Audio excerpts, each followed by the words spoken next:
Muito obrigado. Quero começar por vos cumprimentar a todos,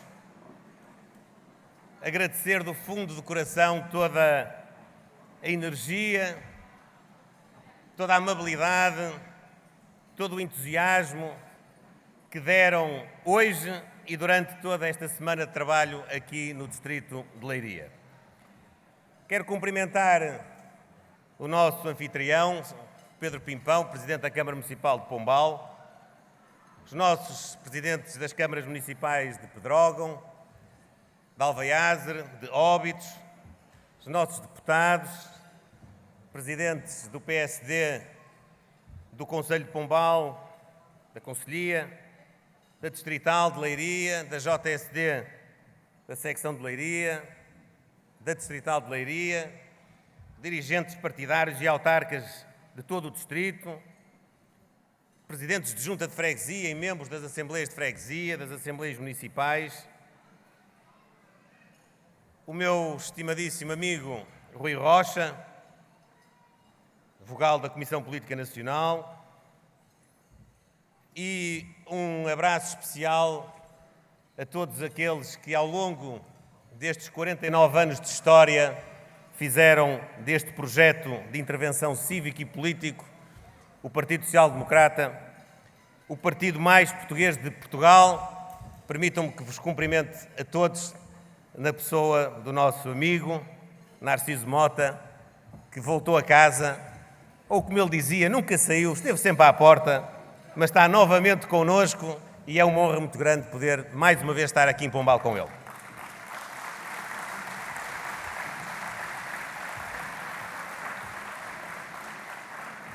Foi uma semana intensíssima de trabalho político, de proximidade, de sentir Portugal nesta grande terra que é o Distrito de Leiria.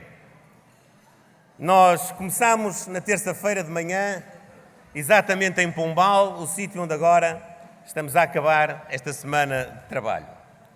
Mas passámos nos 16 concelhos do Distrito de Leiria.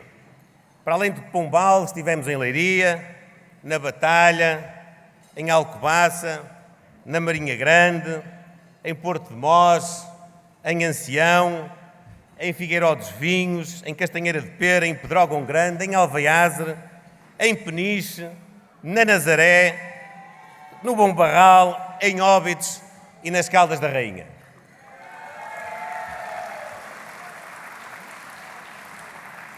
Eu só tenho uma palavra para vos dizer por tudo aquilo que nos deram e que me deram nesta semana de trabalho. Obrigado. Muito, muito obrigado.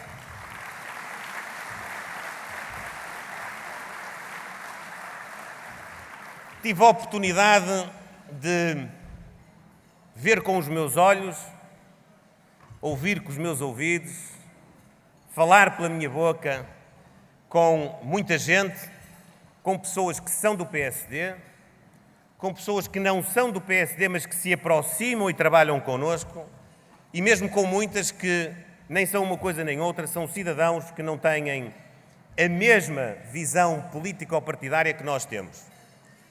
Eu sei que este é um jantar do PSD e que maioritariamente as pessoas que aqui estão, porventura não a totalidade, com certeza, são os nossos militantes, os nossos simpatizantes, aqueles que estão mais perto de nós. Mas eu quero dizer-vos que nós não fizemos nenhuma diferenciação. Nós conversamos com toda a gente da mesma maneira, nós ouvimos toda a gente da mesma maneira, nós respeitamos aqueles que não pensam sempre como nós e nós constatamos que não há riqueza maior de um território do que a riqueza humana desse território.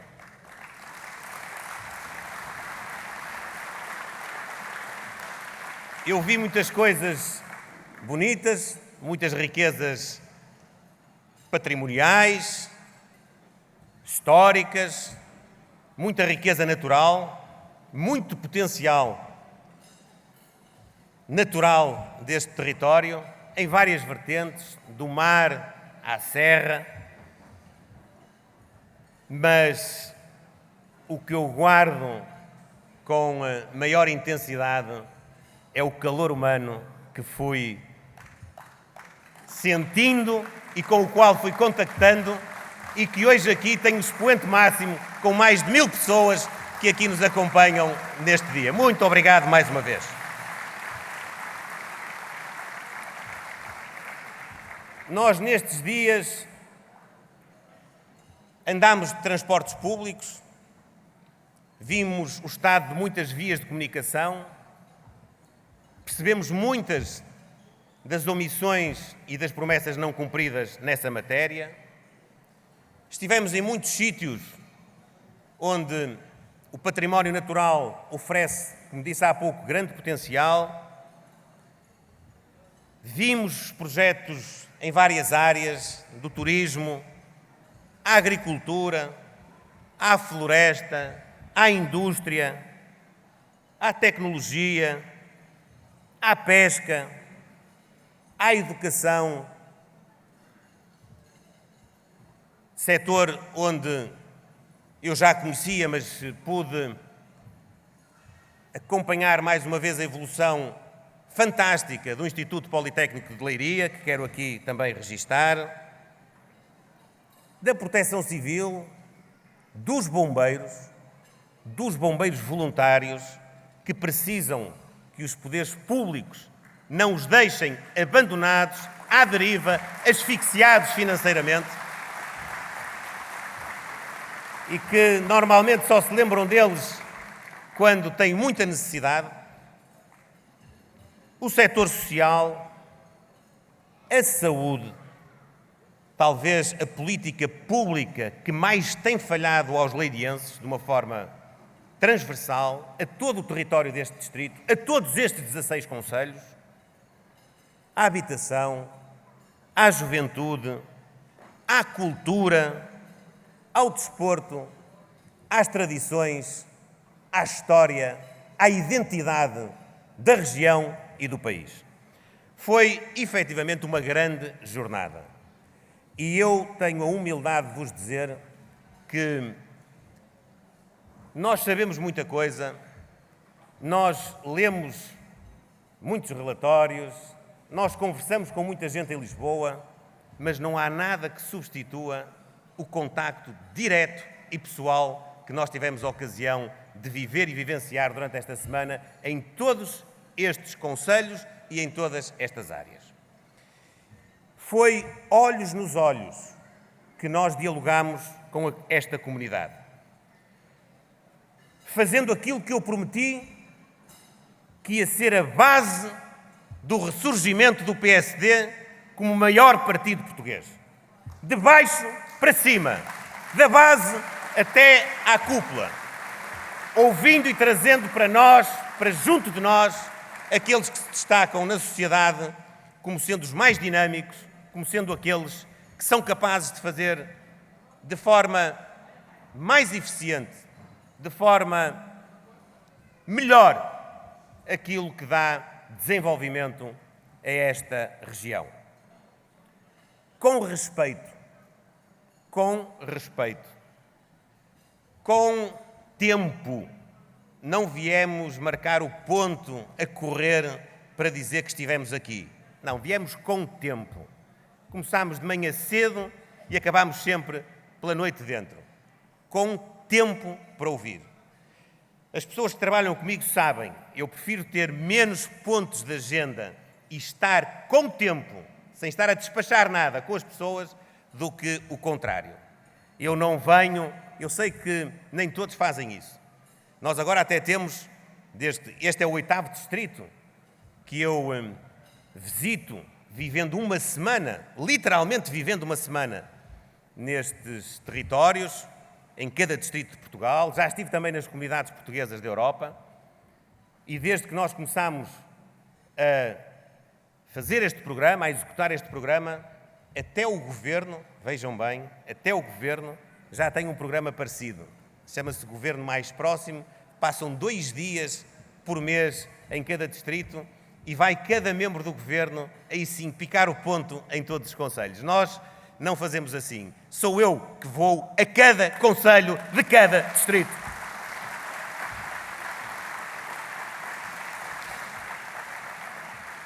E se há conclusão que eu posso extrair mais uma vez desta semana, é que há efetivamente 2 Portugais.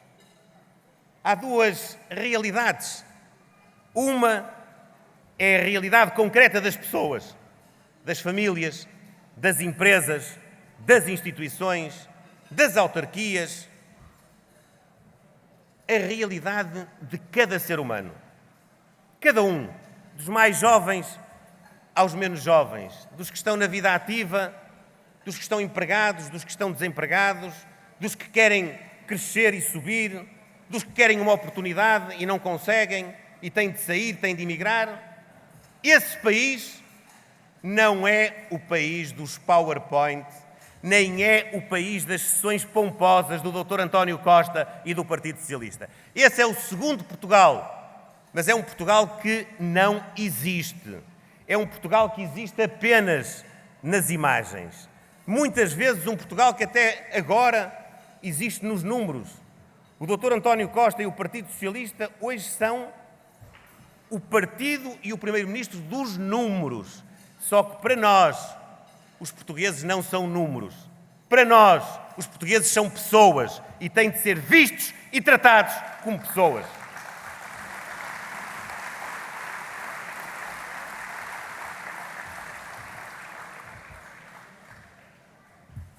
Eu, há uns anos atrás, quando nós tivemos de expulsar uma troika que o Partido Socialista tinha trazido para Portugal, quando nós tivemos de salvar a autonomia, a soberania de Portugal, quando nós tivemos de enfrentar a situação difícil que o Partido Socialista nos legou, quando em 2014, no tempo certo, no primeiro dia possível para essa troika ir embora, nós criámos condições para ela ir mesmo e para não voltar.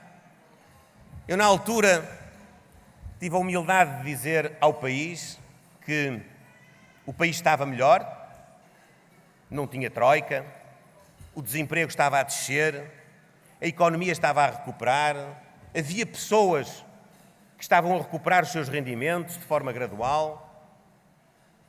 O país estava melhor, mas a vida das pessoas ainda não estava suficientemente enriquecida face a esse movimento de velocidade.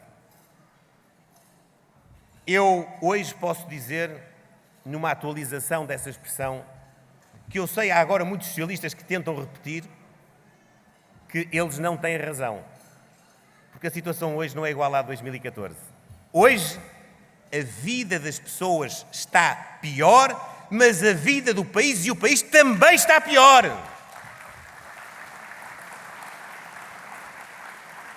Não vale a pena tentarem iludir esta realidade. Nós hoje estamos efetivamente no fim da qualidade de vida dentro do espaço da União Europeia. Nós estamos na cauda da União Europeia. Não é só no nível de riqueza que somos capazes de criar. Antes fosse apenas isso. Mas não. É que nós estamos a esse nível, mas nós estamos pior porque queremos uma resposta do Serviço Nacional de Saúde. O Serviço Nacional de Saúde gasta o dobro, perto do dobro, do que aquilo que gastava em 2014 e em 2015, e o serviço é pior. Nós hoje precisamos de ter uma habitação condigna para os jovens, para aqueles que vêm para cá trabalhar e elas não saem do papel. O Dr. António Costa, ainda há poucas semanas, apresentou uma versão de reforma da legislação da habitação que é uma cópia rebuscada daquilo que já tinha apresentado há 5 anos atrás e que ele dizia iria servir para que nos 50 anos do 25 de Abril, que são no próximo ano, não houvesse carência de habitação para ninguém em Portugal. Nós hoje estamos mais pobres porque muitos dos nossos filhos e netos andam na escola e não têm um professor pelo menos a uma disciplina. E não recuperaram ainda muitas das aprendizagens que perderam na pandemia. Aliás, ainda perderam mais a seguir, porque com a instabilidade que há no setor da educação, há gente que está a ficar para trás em termos de aprendizagem. O país está efetivamente num ciclo de empobrecimento. Nós podemos dar muitos exemplos. Eu não vou aqui repetir todos, mas vamos falar de 2 casos específicos. Um é efetivamente o da saúde. A saúde é um falhanço clamoroso do Partido Socialista e do Dr. António Costa. Como disse há pouco, nós gastamos quase o dobro no Serviço Nacional de Saúde do que gastávamos há 7 anos atrás. E o que é que nós temos? Fruto das políticas, das decisões. As decisões têm consequências. O governo do Dr. António Costa e do Partido Socialista tomaram decisões na área da saúde. Acabaram com a gestão privada dentro de hospitais públicos, as chamadas parcerias público-privadas. Mas estamos a falar de modelos de gestão. Acabaram com isso. Tínhamos em curso uma assunção de responsabilidade de unidades hospitalares no país por parte das misericórdias do setor social. Acabaram com isso. Tínhamos, é verdade, algumas centenas de milhares de portugueses que ainda não tinham médico de família. O Dr. António Costa prometeu que todos os portugueses, todos, iam ter um médico de família atribuído. Pois esta semana batemos mais uma vez, pela mão do Partido Socialista e do Dr. António Costa, o recorde de portugueses sem médicos de família. É mais de 1.700.000 portugueses que não têm hoje médico de família, e aqui no Distrito de Leiria, bem sabem todos, porque de forma mais ou menos uniforme, cerca de 1/3 dos utentes de cada concelho, em média, não têm médico de família. E pode-se perguntar, mas o PSD tem alternativas para poder resolver estes problemas, para poder ter um serviço de saúde mais eficiente para as pessoas? A pensar nas pessoas. Não é pensar no Estado, como o Partido Socialista faz. O Partido Socialista pensa no Estado antes de pensar nas pessoas. Nós pensamos nas pessoas muito antes de pensar no Estado. E é pensar nas pessoas que nós defendemos que haja maior agilidade na gestão das unidades de saúde. É pensar nas pessoas que nós defendemos que, não havendo recursos humanos suficientes na administração pública, o Serviço Nacional de Saúde tem a obrigação de fazer parcerias, de contratar os serviços das IPSS, do setor social e mesmo de alguns setores ou de algumas empresas do setor privado, para poder cobrir a lacuna de resposta pública. A pensar na pessoa, não é pensar no Estado, é pensar na pessoa. E o Dr. António Costa sabe isto há muito tempo, mas, por teimosia, continua a fazer de conta que esta não é a saída para os problemas da saúde. E sempre que nós falamos nisto, de forma mais ou menos direta, acusam o PSD de estar a proteger o setor social ou mesmo o setor privado da saúde. Minhas amigas e meus amigos, não se deixem enganar. Em Portugal, os melhores amigos da saúde privada são os socialistas e as suas políticas, é este governo e este primeiro-ministro.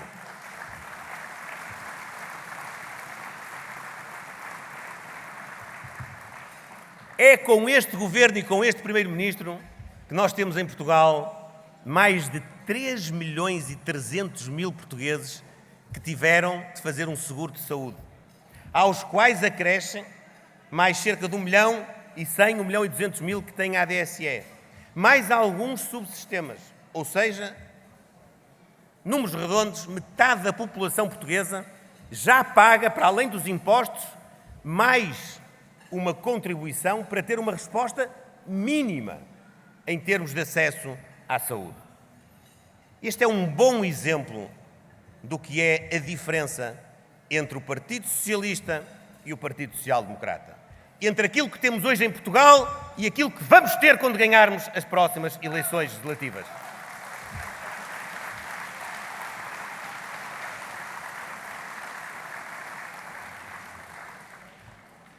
E outro exemplo muito significativo é o exemplo da TAP. Nós colocámos a companhia aérea num processo de privatização. Nós tínhamos privatizado a maioria do capital da TAP, transferindo os riscos da operação da companhia para os privados que assumiram essa posição. A nossa intenção era mesmo, garantindo o interesse estratégico de alguma da operação da companhia, passar 100% do seu capital para os privados. Para que a TAP seja bem gerida, preste o serviço público e estratégico ao país e não seja um sorvedouro do dinheiro dos nossos impostos. Não seja o poço sem fundo que é aquilo que acontece sobre as mãos, a vontade e a intenção do Partido Socialista e do atual Primeiro-Ministro.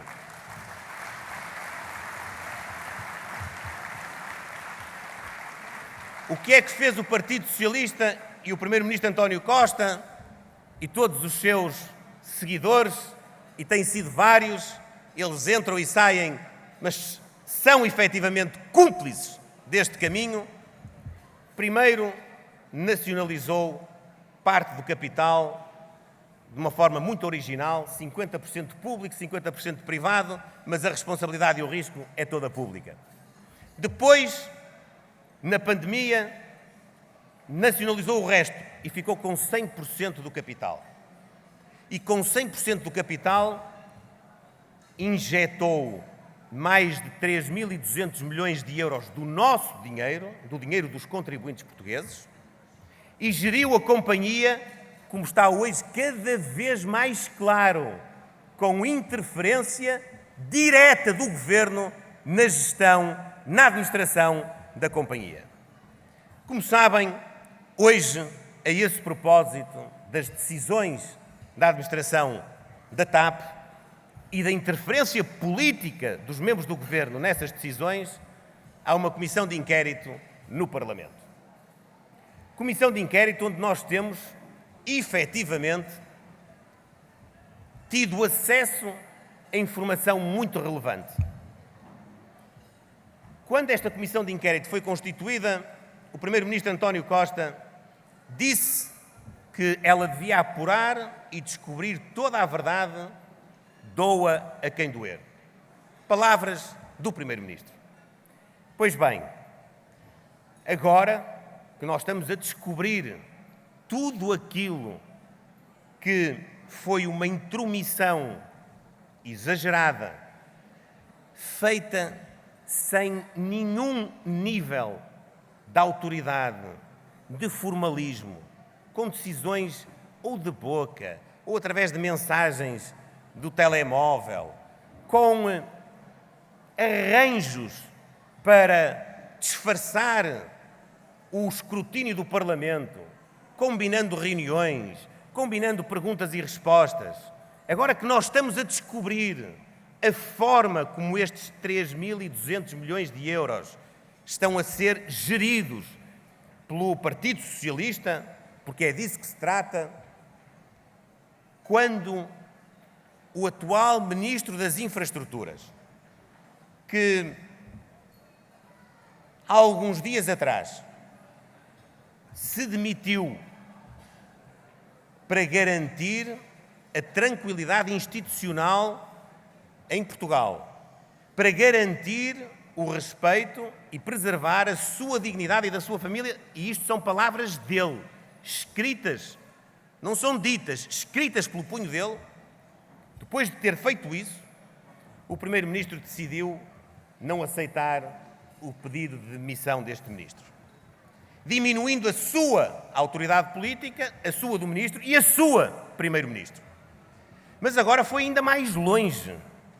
Agora, quando está prevista e programada uma ida precisamente deste responsável político ao Parlamento para prestar depoimento na Comissão Parlamentar de Inquérito, o que é que diz o Primeiro-Ministro? Que ele não deve ir. Que o objeto da Comissão não tem nada a ver com a sua ação. Ora, o objeto da Comissão é avaliar o nível de intervenção, de caracterizar a intervenção do Governo na companhia. E o Ministro das Infraestruturas, que combina reuniões com o ex-presidente da Comissão Executiva, que combina perguntas e combina respostas, que se mete diretamente na gestão da companhia, que demitiu, juntamente com o Ministro das Finanças, a Presidente da Comissão Executiva e o Presidente do Conselho de Administração, de forma, diziam eles, blindada juridicamente, quando só pediram os argumentos jurídicos no dia a seguir. Este Ministro, que tem tantas explicações para dar ao país, o Dr. António Costa não quer que ele vá à Comissão Parlamentar de Inquérito. O Dr. António Costa tem medo do quê? O Dr. António Costa quer esconder o quê? O Dr. António Costa não assume a responsabilidade do seu governo, dos membros do seu governo, até ao fim da sua capacidade de intervenção.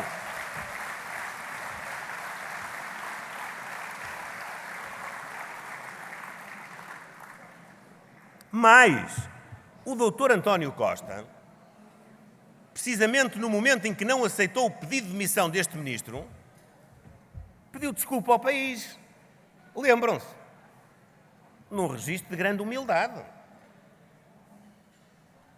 Quando alguém genuinamente pede desculpa, é porque tem a humildade a reconhecer o erro. Ora, o Dr. António Costa pediu desculpa por aquilo que se tinha passado no Ministério das Infraestruturas.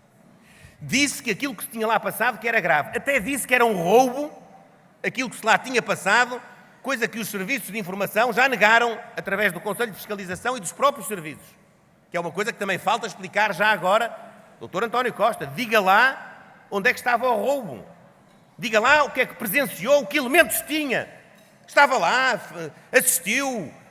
Quem é que lhe contou?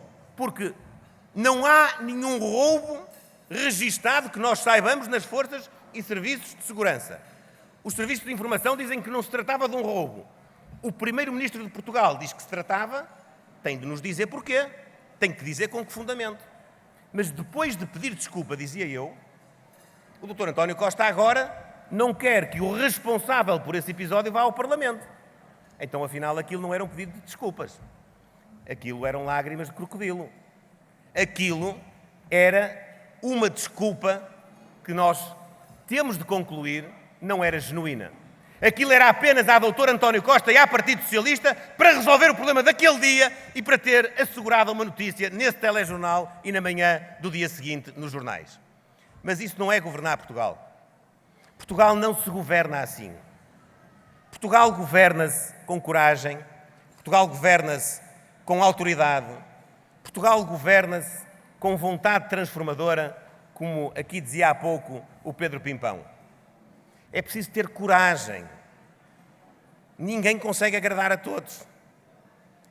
Mas é preciso dizer o que é que se quer mudar, porquê é que se quer mudar, quando é que se vai mudar, que resultados é que nós assumimos atingir para depois responder pelo seu alcance ou não. Essa é a política que vale a pena. Baralhar e deixar tudo na mesma não é a política que serve Portugal. Fazer de conta que se muda e ficar tudo na mesma ou pior não é servir o interesse das pessoas, não é servir o interesse da comunidade, não é servir o interesse do país. Aquilo que nós no PSD estamos a fazer é com certeza a oposição ao governo. É com certeza chamar a atenção dos erros e das omissões do governo. É com certeza cumprirmos a tarefa que o povo nos confiou para este período. Mas nós, no PSD, não nos ficamos por aqui. Nós apresentamos alternativas. No último ano, apresentámos várias. Antes do Governo, um programa de emergência social.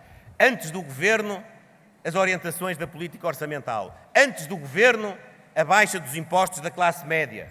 A baixa dos impostos para os jovens até aos 35 anos, também já aqui hoje recordada. A baixa dos impostos para as empresas, para poderem libertar mais recursos, para serem mais produtivas, mais competitivas e pagarem melhores salários. Não é para encher os bolsos dos empresários, é para que os trabalhadores tenham mais condições para serem produtivos e possam receber justamente o produto do seu trabalho. Possam ser mais bem remunerados. Em Portugal há demasiadas pessoas a ganhar o salário mínimo nacional. E em Portugal há demasiadas pessoas a trabalhar e a ganhar pouco mais que o salário mínimo nacional. E isto também tem a ver com as políticas públicas. Antes do Governo, apresentámos um conjunto de ideias e medidas para a habitação que, reconhecidamente, foram mais longe, foram mais bem construídas do que aquelas que o Governo foi capaz de fazer. Apresentámos um projeto de revisão constitucional que fica a léguas em termos de qualidade e alcance daquilo que fez o Partido Socialista. Apresentámos políticas concretas para a coesão territorial, para a agricultura, um plano nacional de regadio que tanta falta faz, e eu mais uma vez aqui no Distrito de Leiria pude comprovar, concelho a concelho, como é que pequenas obras muitas vezes não são concretizadas e trazem prejuízos enormes àquilo que é a vida daqueles que dão tudo do seu esforço para tirar o produto da terra. O que é que nós faríamos em termos de política da água com os 3.200 milhões de euros que o Estado, pela mão do Dr. António Costa, enterrou na companhia aérea TAP? O que é que nós faríamos com esse dinheiro? Nós apresentámos o nosso plano, como apresentámos para a imigração. Não há volta a dar. Nós precisamos de reforçar na nossa demografia, precisamos de reforçar a nossa capacidade de gerar riqueza. Nós precisamos de mão de obra qualificada e mão de obra menos qualificada. E vocês sabem, eu vi isso em todos os 16 concelhos deste distrito. Da agricultura à indústria, do turismo aos serviços, há uma queixa generalizada de falta de mão de obra. Pior do que isso, aqueles que temos mais qualificados estão a sair do país como nunca à procura de uma oportunidade. Nós apresentámos as nossas ideias sobre isso. Apresentámos sobre estes temas, como temos apresentado sobre a saúde, sobre a descentralização falhada da Administração Central para os municípios, como bem sabem aqui os senhores Presidentes de Câmara. E vamos continuar a fazê-lo. Mas aquilo que fizemos até hoje já nos permite dizer, com toda a propriedade, que se alguns repetem muitas vezes que nós não estamos preparados, eu posso dizer, sem ser contrariado, com estes exemplos, que nós já mostramos que estamos mais preparados do que um governo que lá está há quase 8 anos e que tinha a obrigação, esse sim, de estar a mudar tudo isto e fazê-lo antes do maior partido da oposição. Por isso, minhas amigas e meus amigos, depois desta jornada de mais uma semana de trabalho no terreno, com tanta gente a ouvir, a dialogar, a construir pensamento e a construir melhores ideias para governar o país, eu não tenho dúvidas que, com a força de Pombal, vamos ganhar Portugal.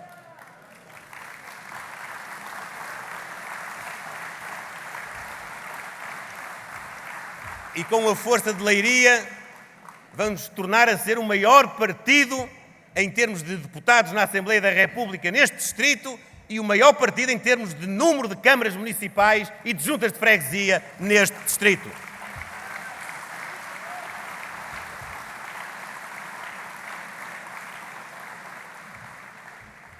não vale a pena tentarem dizer ao país que o PSD não está forte e não está mobilizado.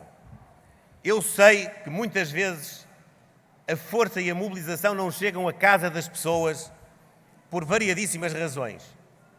Mas quem está aqui hoje, quem tem a oportunidade de ver estas mais de 1000 pessoas que aqui estão, quem teve a oportunidade de andar connosco esta semana, terra após terra, quem pôde comprovar a forma como as pessoas olham para nós, a forma como as pessoas nos contactam, que tem sido uma circunstância que felizmente tem acontecido em todo o país.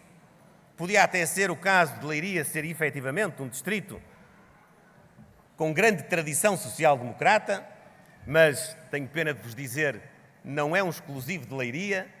Isso tem acontecido até nos distritos cuja tradição não é essa. Está a acontecer um bocadinho por todo lado. Eu quero terminar dizendo-vos, podem continuar a falar.